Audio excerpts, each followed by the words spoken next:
Hi, I'm Doug Anderson. I'm a radiologist from Melbourne, and I'm on the MATEC committee, which has got as its major goal improving representation of Maori and Torres Strait Islander and Aboriginal peoples in our professions, which for us is radiology and radiation oncology. And what drives your involvement on that committee? I'm a do-gooder. I've been involved in teaching and training my entire academic life, which is 30-something years. And I think it's very difficult for people who don't have a city, high-value education to sort of get along in life. I went to possibly Australia's worst high school up in Canberra. Got closed after 14 years because nobody had sent their kids there anymore. I'm very familiar with people having to sort of work a bit to get to where they want to be. And I think there's lots of barriers in kids from Indigenous and Torres Strait Islander backgrounds getting into academic stuff. Because even if you live in the inner city, let alone if you live in the middle of nowhere, there's no academic sort of support or anything. It's just not cool. Like if you're a kid growing up, like being a doctor is not on the radar. Like it's just not. Everyone wants to be a footy star. If you had to pick, I reckon if you polled all the young blokes out in their communities, anywhere, it'd be, I want to be a footy star or a sports star of some sort. What made you want to join the profession? I was lucky enough to have a role model. So when the old man lost his job because of his bad back in his early 40s and mum had to go back to work full time, she ended up working for a radiologist in solo practice up in Canberra. And he was a lovely bloke. Like all kids, when I got old enough, I used to go in and see mum and I'd, get her to buy me lunch or give me money or whatever. So I saw this guy a lot. And despite the fact that I was just the punk kid of his reception lady, he was nice to me. You could tell I was obviously a clever kid. So he was encouraging. He didn't treat me like an idiot. He always had lots of money. That was very clear. And as a young bloke, he always had a nice car. So they were good things to try and follow. It made an impression, shall we say. So, I went into medicine thinking I would be a radiologist. And then, of course, I got distracted by patients because they seem like fun, and then you actually start working, you realise they're actually not that much fun. So I went back to my original plan of being a radiologist. And it was a bit of a grind to get in. You had to jump. Even back then, it was not an easy profession to get into. And then, here I am 30-something years later. Tell me where you grew up and what that's meant for the work that you do. So, interestingly, I was born in Darwin in the late 60s. And before then, my parents, mum and dad, lived in Woomera in South Australia, where the old man had been posted for several years.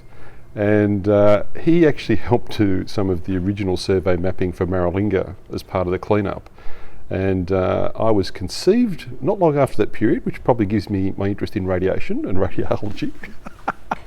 And then after that, the folks moved up to Darwin, where we spent several years and managed to leave just before Cyclone Tracy came through, and went down to the Sleepy Hollow of Canberra, where I did most of my growing up. So quite an interest in remote care. Yes. And remote communities. Yeah.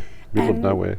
Does the Maralinga story resonate for you in radiology? Absolutely. I mean, it's one of the great debacles that Australia had of having nuclear bombs set off in the middle of the desert in South Australia. It's a lesson. I mean, we learn from lessons and we can hopefully move on. But it's very interesting to see that I've had a link to radiation from before I was born. Tell me the work of the committee. What do you see its priorities and what do you need to happen for it to be able to pursue them? I think we're doing what we can to make it more attractive. If you're somebody from an Indigenous background, to think about radiology and radiation oncology. And we're trying to do what we can to make it easier for those boys and girls to get through the process. We give them priority access to interviews. They get, some extra help. But the biggest problem is there aren't enough kids in the med schools. There's just not that many Indigenous kids around in medicine. So even if we got all of them, let's say there was some sort of miracle and we got every single person who was in training to come to rad onc or radiology, we'd still have tiny amount of people. And what does that tell you then about the way the health system recruits? Well, I think this is something that's outside of our purview, particularly for the committee, but even for Jerry and myself. Is how do you get kids like that interested in being doctors? Full stop. Then we have to work out how to turn them into radiologists and rad-onc people.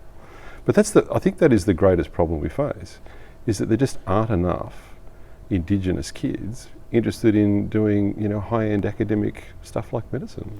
What do you see as the solution to that? Like, where do you begin with that? And you're probably in a pivotal role to be able to kick that off.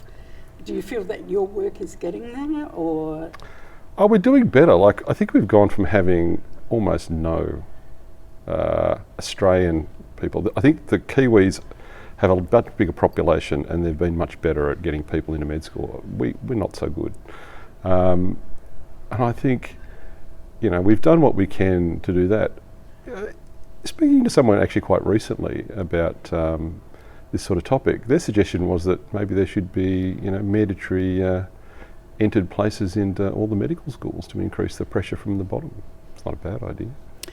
What does not having a higher representation mean for the patients who rely on radiology in communities and in the cities? Yeah, it's interesting that you mention communities and cities, because they do have different problems. And I think everybody likes to be looked after by people they know and that they have similar life experiences.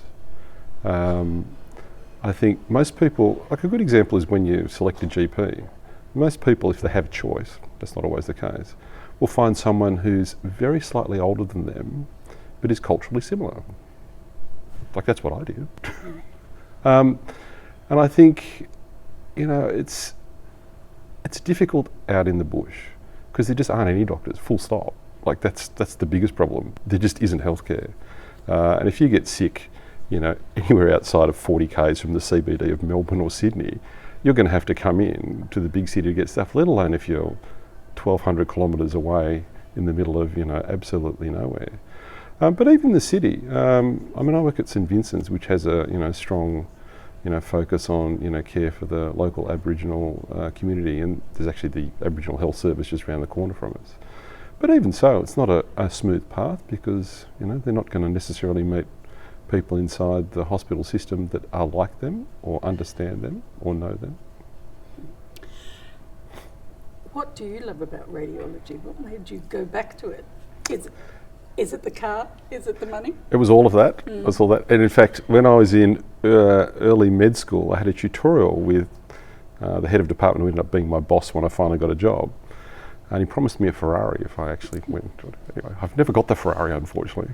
Go and see Fred about that. But, I think it is the best job in medicine, full stop.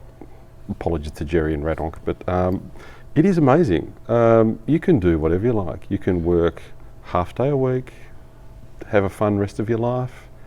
You can work the equivalent of 2 jobs. You can work from home in your pyjamas, where the commute is elitely short and the dress code is amazing and the snacks are always available.